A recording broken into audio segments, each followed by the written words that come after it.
Welcome to Born to Praise TV channel. We are created to praise and worship God.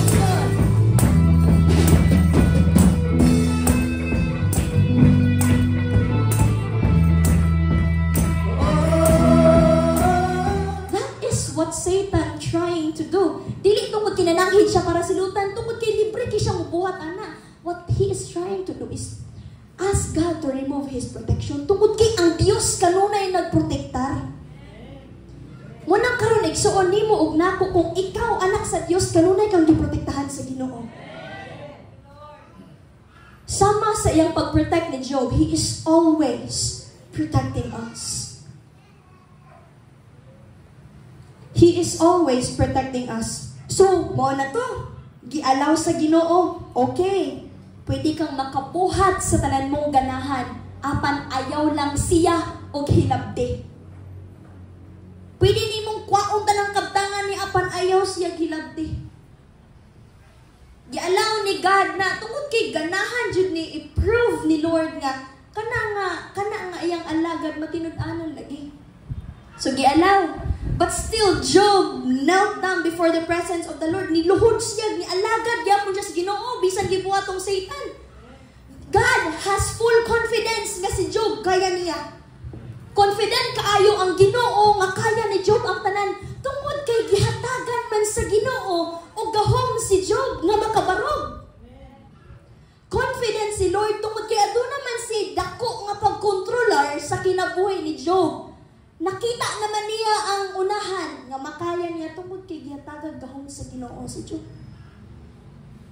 So that time nahitabo na ang tanan nga kadaot, nahitabo ng tanang balatian nga nasinati pag BI-BI gikan sa iyang mga amigo. Og diingon diri sa Job chapter 38. Job chapter 38 verse 11. Niingon diri nga giingnan ko kini dinhi ra gayud kutob anhi ra kutob ang dagko mong mga balod. So this is the reply of the Lord to Job. Atong panahon nga daghan kang gisulti si Job, muna may reply sa Ginoo. Muna ang gingon sa Ginoo nga bisan gani ang balod, pwede siyang makaadto og layo apan naa siya'y limitasyon. Sa sama nga pamaagi, gitugutan sa Ginoo si Satanas nga mohilabot sa pagkinabuhi ni Job, apan naay limitasyon. Naay limitasyon. Because God has full control of everyone, everything, even Satan. Ang Ginoo nga atong gialagaran karon adunay dako nga pagkontrolar kanimo, kanako sa tanang mga butang natong nakita bisan ang atong kaaway. Hinana kagamhanan atong Dios igsuon. Hinana kadako atong Ginoo nga gialagaran.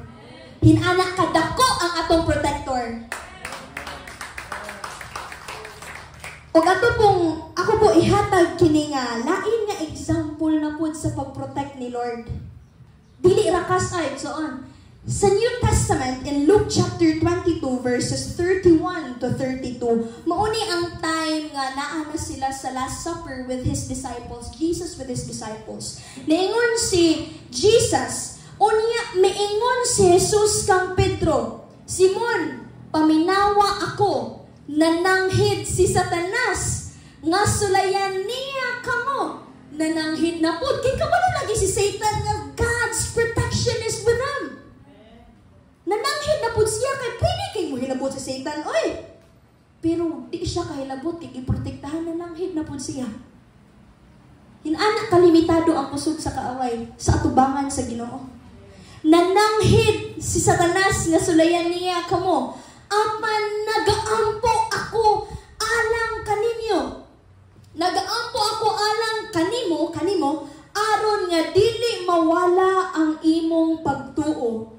Og kun mobalik ka na sa imong pagtuo kanako, lig-unon mo ang pagtuo sa imong mga igsuon. So mao na nito nga time nga i-deny ni Simon si Jesus 3 times. Apan niingon si Jesus, apan nagampo ako alang kanimo. Jesus prayed for them. nga si Simon makabarog, maglik-on gihapon sa iya nga pagtuo. Mao nga bisan nahitabo to nga denial 3 times, Peter or Simon nibalik sa presensya sa Ginoo. Nibalik siya sa pagpangalagad sa Ginoo. Kanunay igsuon nagprotektar ang atong Dios sa atong kinabuhi. And Satan siging nananghid kay dili niya kaya ang gahom sa Dios. Munang igsuon daghan kaayo nga gibuhat si Lord alang nato para maprotektahan ta.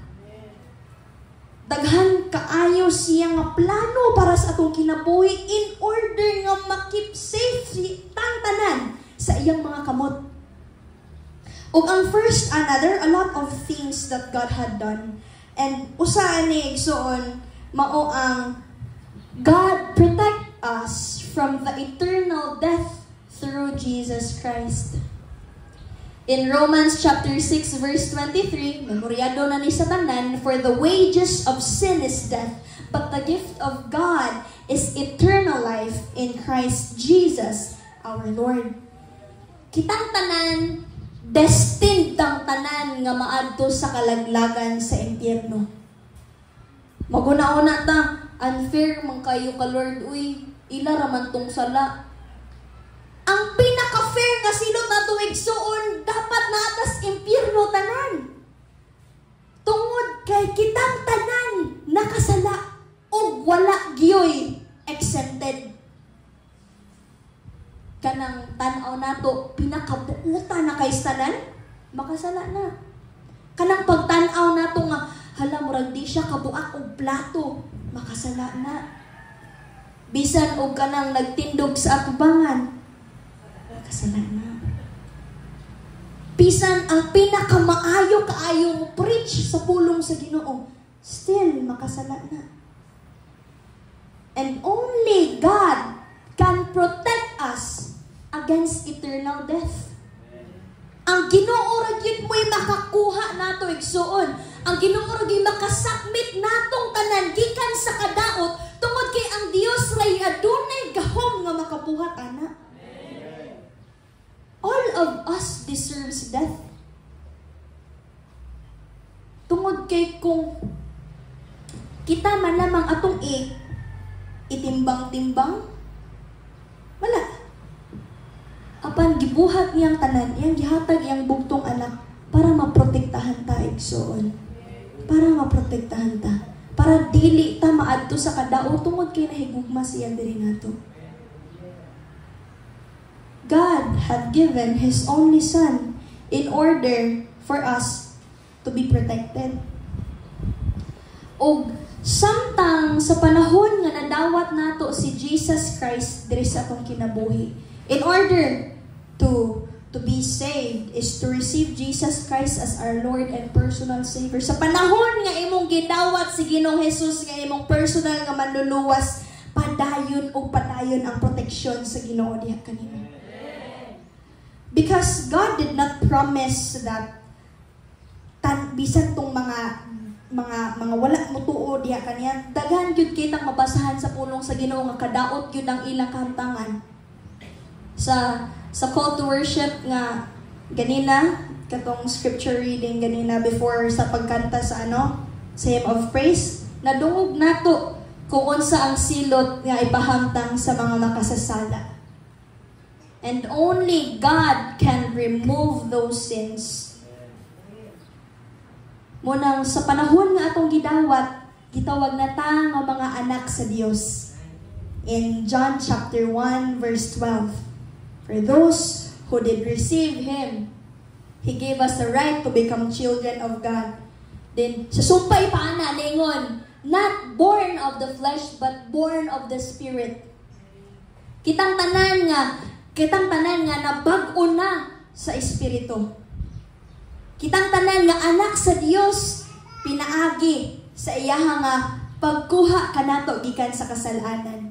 Ug dili lang diha kutob ang proteksyon sa Ginoo igsoon. God always Next, naday siya sa next. God continuously protect us all throughout this lifetime through the Holy Spirit. Wow! God continuously protect us all throughout this lifetime through the Holy Spirit. Ang Ginoo padayon og padayon nga nagprotekta kanato sa tibuok natong kinabuhi pinaagi sa iyang balaang espiritu.